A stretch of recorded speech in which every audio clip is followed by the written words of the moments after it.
जय श्री राम। मैं Harinder Malik astro life सूत्रास के इस अंक में आप सभी दर्शकों का स्वागत करता हूं।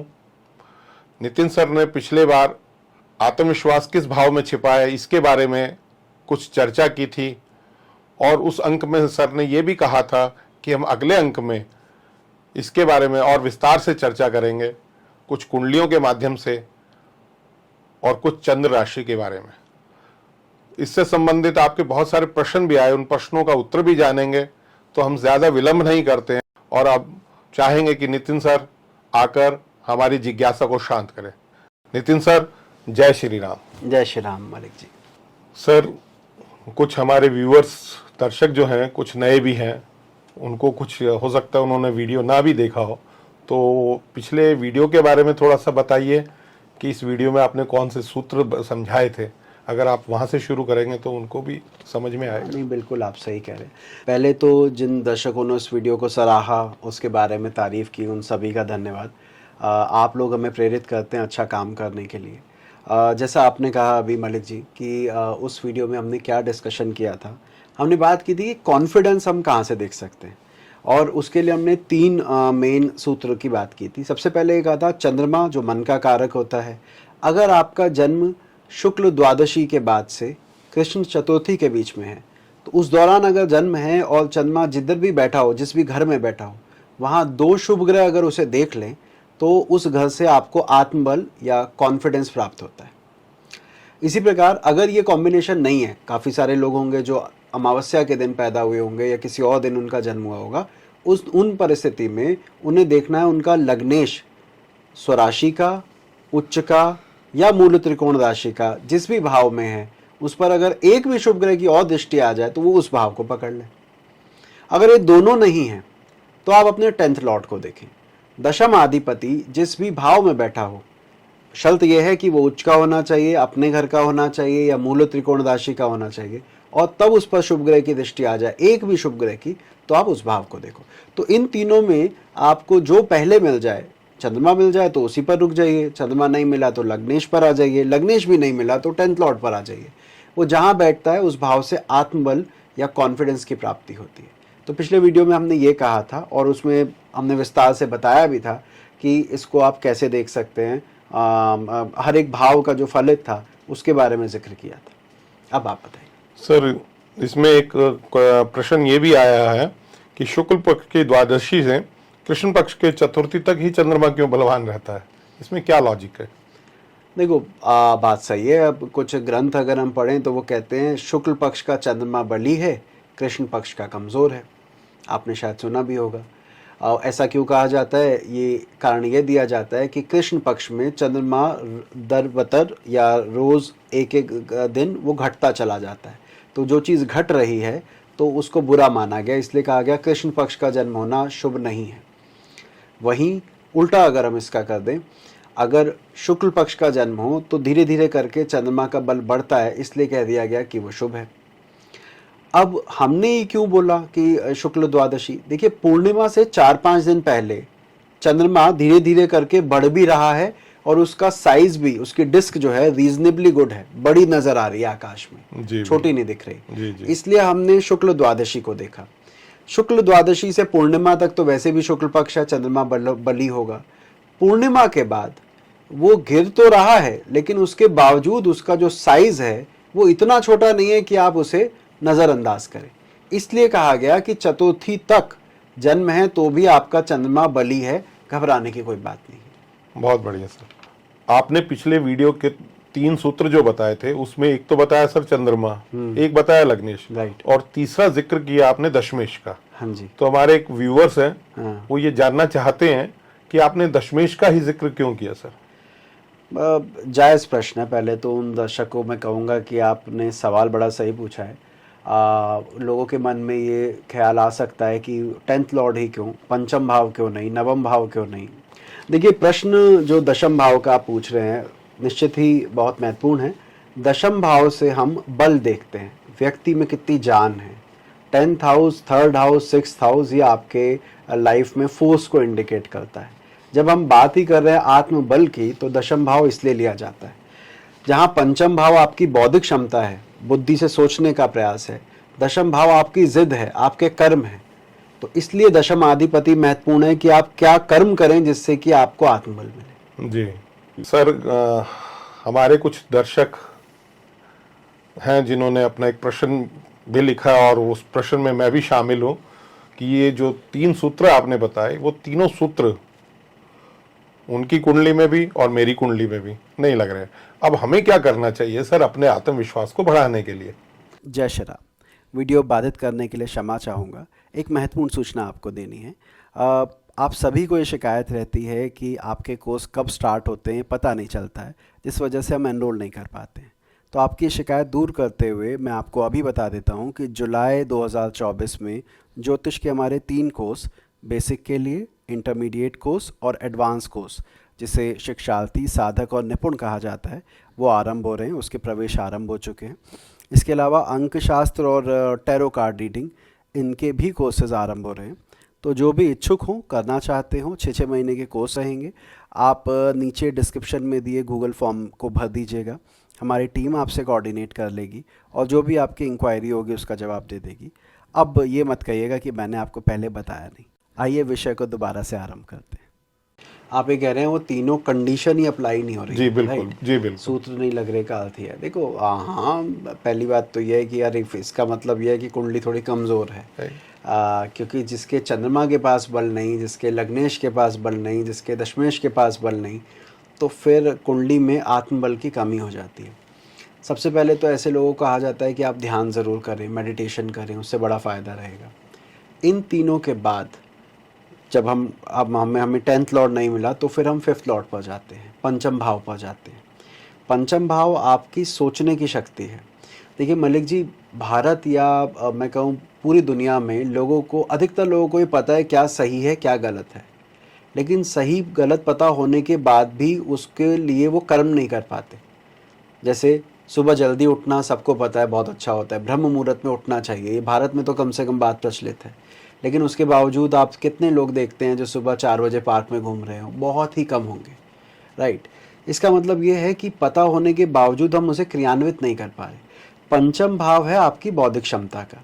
अगर पंचम भाव का स्वामी भी बली हो, जैसे मैंने कहा उच्च का हो, मूल त्रिकोण का हो, तो भी आप जिस भाव में वो स्थिति में होगा उस भाव से आत्मबल की प्राप्ति कर सकते हैं, बशर्ते पता होने के बाद काम करना पड़ेगा, उसमें कर्म करना पड़ेगा। बहुत बहुत बढ़िया सर। सर पिछली वीडियो में आपने कहा था कि हम इसको कुंडली के माध्यम से भी समझेंगे, तो क्यों ना कुंडली पर चर्चा कर ली जाए सर?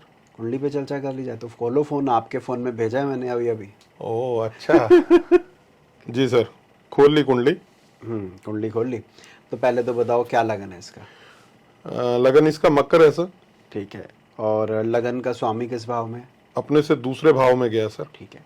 चलो अब हमने नियमों की बात करते हैं। पहला नियम क्या था कि चंद्रमा, मैं बोल देता हूँ आप उसके बाद देखना, चंद्रमा शुक्ल द्वादशी से कृष्ण चतुर्थी के बीच का हो और उस पर 2 शुभ ग्रहों की दृष्टि हो। जी। इस कुंडली में आते हैं। चंद्रमा बैठा है कहाँ पर, कौन सी राशि में? वृश्चिक राशि में है सर। ठीक है। सूर्य से अगर गिने तो शुक्ल पक्ष तो नजर आता है, शुक्ल से अगले भावों में है। जी। अच्छा, द्वादशी तक पहुंचने की संभावना उसकी नहीं दिखती, नहीं दिख रही सर। ठीक है। अगर पहुंच भी गया हो, क्योंकि अभी तो देखो मैंने आपको सीधा चार्ट भेजा है, मुझे खुद भी देखना पड़ेगा, अगर पहुंच भी गया हो, अब आप मुझे बताइए इस चंद्रमा को कौन से 2 शुभ ग्रह देख रहे हैं? कोई नहीं देख रहे सर। कोई नहीं देख रहा। कोई एक शुभ ग्रह देख रहा है? बृहस्पति देख रहे हैं सर। बृहस्पति देख रहा है। आप कह रहे हैं बृहस्पति देख रहा है, बाकी किसी और शुभ ग्रह की इस पर दृष्टि नहीं है। कोई दृष्टि। और शनि की 10वीं दृष्टि भी चंद्रमा पर आ रही है। चंद्रमा राहु के तो एक्सेस में है। जी बिल्कुल। इन परिस्थितियों में चंद्रमा तो आत्मबल को यहाँ पर इंगित नहीं कर रहा। जी ठीक है। अब आ जाइए दूसरे नियम पर। दूसरा नियम था लग्नेश यदि स्वराशि का, उच्च का, मूल त्रिकोण का बैठा हो और उस पर 2 शुभ ग्रहों की दृष्टि हो तो उस भाव को पकड़ना है। लग्नेश कौन है इस कुंडली में? शनि महाराज हैं सर। शनि महाराज है। शनि किस भाव में है? अपने से दूसरे स्वग्रही हैं सर। स्वग्रही है जी। बल्कि मैं ऐड ऑन करूंगा, मूल त्रिकोण राशि में है। कुंभ राशि को उसकी मूल त्रिकोण राशि भी कहते हैं। जी। अब हमें बस ये देखना है कि क्या इस पर किन्हीं 2 शुभ ग्रहों की दृष्टि है सर। किन शुक्र की और बुध की है सर। Very good. आपने कहा शुक्र की और बुध की भी दृष्टि है। शुक्र बुध इस कुंडली में 5वें और 9वें घर के स्वामी है। जी बिल्कुल। वो वैसे तो शुभ है ही, इन दोनों से और दृष्ट हो गया। जी। तो अब ये जो दूसरा घर है जी। ये मेरे आत्मबल को बढ़ाएगा, क्योंकि मेरा लग्नेश इस भाव में बैठकर 2 शुभ ग्रहों से दृष्ट हो रहा है। मतलब परिवार से संबंधित, जब आपने परिवार सोचा। से, पैसे से, जो भी सेकंड हाउस के जी। जितनी चीजें हैं वो मुझे कॉन्फिडेंस देती है। ज्यादा पैसा होना कॉन्फिडेंस देता है, परिवार वालों के साथ होना मुझे जी। कॉन्फिडेंस देता है। जी बिल्कुल। मेरी वाणी, मैं ओह। अगर बोलकर कोई चीज करूं तो उसमें कॉन्फिडेंस आता है, कॉन्फिडेंट होता है व्यक्ति। तो ये दूसरा घर हम इस तरह इसमें लेंगे। जी। अब इसी कुंडली में तीसरा नियम भी लगाओ। आप मुझे बताइए कि 10वें घर का स्वामी कौन है? शुक्र है सर। फाइन। क्या शुक्र अपनी राशि में, नहीं सर, अपनी राशि में। उच्च राशि में? नहीं सर, अब उच्च वो राशि भी नहीं है। नहीं सर। वो बैठा है सूर्य की राशि में। जी। सूर्य को शुक्र, आप अगर देखें, सूर्य शुक्र के संबंध को बहुत अच्छा नहीं माना जाता। जी बिल्कुल। तो यहाँ पर वो कंडीशन तीसरी वाली नहीं अप्लाई होगी, सिर्फ एक कंडीशन अप्लाई होगी लग्नेश कि वाली। लग्नेश वाली। जी। तो हम सेकंड हाउस इस जातक को कहेंगे कि सेकंड हाउस रिलेटेड चीजों से आपको लाभ रहेगा। जी। ठीक है। जी। तो जब भी कभी कुंडली आएगी इन तीनों को देखना है। अब आपकी वो वाली कंडीशन भी लगा देते हैं जो भी आपने थोड़ी देर पहले कहा कि सर अगर लग्नेश भी ना हो, चंद्रमा भी ना हो, ये जी। भी ना हो। अब मुझे बताइए इस कुंडली में 5वें का स्वामी कौन है? शुक्र है सर। शुक्र है। अगर बल देना होता तो दशमेश होके वो दे देता। दशमेश भी तो वही था। तो इस कुंडली में तो पंचमेश भी वही है। जी सर। तो आपका वो पंचम भाव भी नहीं लगेगा। मतलब ये स्वाभाविक अपने आप ही हो गया सर। हाँ हाँ। ठीक तो है। यहाँ पर वो अप्लाई नहीं होगा। लेकिन इस तरह से अगर हम देखेंगे कि वो किस भाव में है, किसकी दृष्टि है, ये ज़्यादा अच्छा फल देगा। एक चीज़ मैं इसमें और जोड़ना चाहूँगा जो बहुत महत्वपूर्ण है। आप एक बात बताइएगा, लगन की डिग्री कितनी है? 29.21 है सर। और शनि महाराज की कितनी है? शनि महाराज की 22.40 है सर। ठीक है। अगर ये शनि की डिग्री दूसरे भाव में 2 होती, 2 डिग्री का होता, और लगन हमारा 29 का ही होता, तो इसका अर्थ ये होता कि आपको दूसरे भाव पर नहीं जाना है, क्योंकि भाव चलित में वो लगन में आ जाता। जी बिल्कुल बिल्कुल। तो जब कभी भी आप ये देख रहे हैं, डिग्री का जरूर ध्यान दीजिएगा, क्योंकि जब भी कभी कोई भी नियम भाव के आधार पे आपको कहा जाना है कि किस भाव में बैठा है, किस भाव से बल मिलेगा, किस भाव में हानि होगी, आपको वहां पर डिग्री का बहुत ध्यान देना होता है। तो इस पत्रिका में बाई चांस 22 डिग्री का है तो हमारी लाइन बिल्कुल सटीक जाएगी। लेकिन अगर ये 2 डिग्री का होता, 1 डिग्री का होता, तो हम इस पर अप्लाई नहीं करते। ठीक है सर, जैसे कि आपने कहा कि भाव चलित में डिग्री अगर 2 डिग्री है तो भाव चलित में ग्रह आगे सरक जाता है। हाँ, पीछे आ जाता है। पीछे आ जाता है। राइट। तो क्या फिर हम लगन के हिसाब से देखेंगे सर फिर इसको? फिर लगन के हिसाब से देखेंगे। हम कहेंगे लगन यानी कि आपकी कोई प्रशंसा करे, आपकी कोई तारीफ करे, तो उससे आपको लाभ मिलता है, आपका आत्मबल बढ़ जाता है। फिर हम सेकंड हाउस पर नहीं जाएंगे। तो फिर मतलब कहने का भाव ये है कि भाव चलित में हम भाव चलित के हिसाब से ही उसको फलित करेंगे सर। बिल्कुल बिल्कुल। ये प्रश्न आया भी होगा कमेंट, क्योंकि मैं जानता हूँ दर्शक हमारे बड़े समझदार हैं, वो पूछ लेते हैं कि सर ये अभी अगर भाव चलित में इधर चला गया तो फिर क्या करें। तो मैं अभी उत्तर दे देता हूँ कि भाव चलित में जाने के बाद आप उसको वहीं माने, मतलब जो भाव चलित की पोजीशन है उसी पर फोकस करें। सर, कुंडली के माध्यम से तो आपने बहुत उम्दा तरीके से बता दिया, समझा भी दिया हमें। उसमें पिछले वीडियो में आपने एक जिक्र और भी किया था, चंद्र राशीस करके कुछ। तो पहले तो चंद्र राशीस बताइए सर, वो क्या होता है, और उसके माध्यम से भी बताइए। नहीं, मैं जानता हूँ मलिक जी, आप ये दर्शकों के लिए पूछ रहे हैं, क्योंकि आपको नहीं पता मैं मान नहीं सकता, इतना तो आप हमने साथ में किया ही है। चंद्र राशीश, ईश का मतलब होता है स्वामी। चंद्रमा जिस राशि में बैठा है उसका मालिक। जी। जैसे अगर मेरी राशि मेष है तो मेष राशि का स्वामी मंगल, तो मेरा चंद्र राशीश मंगल हुआ। अच्छा। मान लेते हैं किसी व्यक्ति की कुंडली में कुंभ राशि है तो उसका राशीश कौन होगा? शनि महाराज। बहुत बढ़िया। तो चंद्र राशीश मतलब चंद्रमा जिस राशि में उसका अधिपति। आपने थोड़ी देर पहले एक सवाल पूछा था मुझसे कि सर अगर ये तीनों सूत्र नहीं लगे तो क्या लगाएं, तो मैंने पंचम भाव का जिक्र किया, लेकिन मैंने कहा उसको क्रियान्वित करना पड़ेगा, आप खाली सोच कर नहीं कर सकते, उसके लिए एक्शन करना पड़ेगा।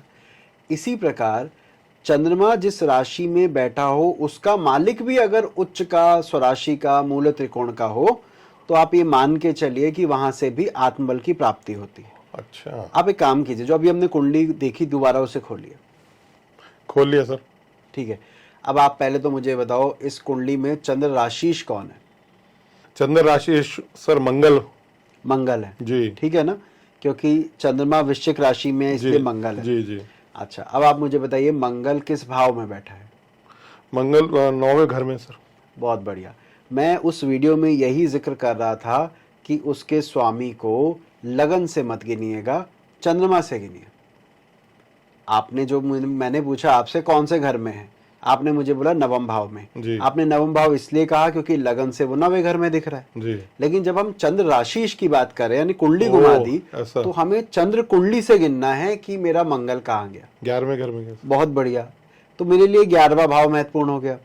हालांकि यहाँ पर मंगल ना तो उच्च का है, ना अपने घर में है, न न ठीक है, मित्र क्षेत्र में। कुछ कुछ खास अच्छा है नहीं, तो यहाँ पर ये कंडीशन अप्लाई नहीं होगी। लेकिन अगर ये मंगल बली बैठा होता तो अपने से 11वें जाने के कारण हमें 11वां भाव लेना होता, ना कि नवम भाव।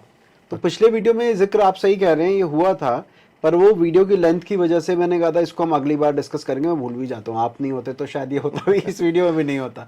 तो चंद्र राशिश काल ये हुआ कि जो भी चंद्रमा के राशि का अधिपति है उसको देखिए, वो देखिए वहां से कहाँ गया। अगर वो 2 शुभ ग्रहों से दिष्ट है, 1 शुभ ग्रह से दिष्ट है, क्षमा कीजिएगा, लेकिन अपने घर का बैठा है, उच्च का बैठा है, तो वहां पर आप उस घर से भी उसके आत्मबल को देख सकते हैं कि यहाँ से उसे कॉन्फिडेंस मिलेगा। बहुत बढ़िया तरीके से बताया सर आपने। इस टॉपिक को बहुत सुंदर तरीके से कवर किया। आशा है हमारे दर्शकों को भी बहुत पसंद आएगा। इसके बारे में बहुत सारे कमेंट्स भी आने वाले हैं, आप तैयार रहिए। कुछ प्रश्न भी आने वाले हैं, उनका जवाब देने के लिए। तो सर आपने बहुत सुंदर तरीके से, बहुत बेहतरीन तरीके से इस टॉपिक को हमारे को समझाया। अरे हम बड़े शुक्रगुजार हैं आपके। ऐसे मत करो यार। पहले तो ये कि आप लोगों को कितना समझ में आया बताइएगा ये विषय, और अपनी अपनी कुंडलियों पर आपने लगा भी लिया होगा। पिछले वीडियो के कमेंट सेक्शन में भी मैंने देखा था, बहुत सारे पॉजिटिव आंसर आए थे। एक व्यक्ति ने कहा दोस्तों से बात करके मुझे कॉन्फिडेंस मिलता है, दूसरे ने धर्म यात्रा के बारे में बताया। तो उस वीडियो में हमने सब जिक्र किया है, आप दोबारा देखेंगे तो ये दोनों देखने पे आपको सब समझ में आ जाएगा। तो आपको अगर कोई अभी भी डाउट रह गया तो बताइएगा, कोशिश करेंगे अगले वीडियो में इसको और कवर करें। अगली बार मिलते हैं, इसी विषय को या तो आगे बढ़ाएंगे या किसी नए विषय के साथ। अपना ध्यान रखिए। यदि चैनल पर नए हैं तो सब्सक्राइब कर लीजिएगा। इस तरह के ज्योतिष के और वीडियो जिससे आपको बहुत सीखने को मिले इस चैनल पर उपलब्ध है। अभी के लिए इतना ही। जय श्री राम।